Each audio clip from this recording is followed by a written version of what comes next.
need leaders who really care. Genuinely, sincerely care. That's all you need. Everything can be learned. I never graduated. You know, I never went to college. Nag-aral ako mag-English dahil sa television.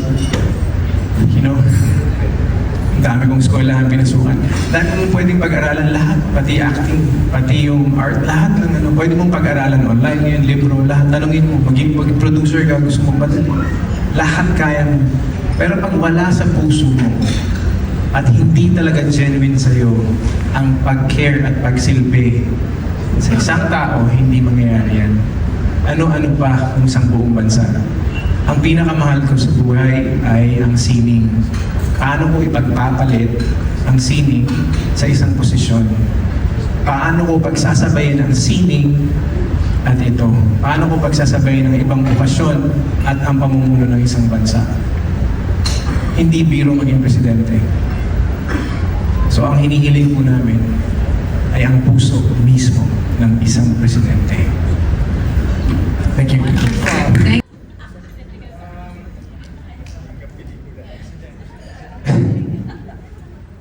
The short answer is no. And the long answer is that, you know, I just came from Tanzania, and you know, went to Cape Town and everything, and Nelson Mandela was there.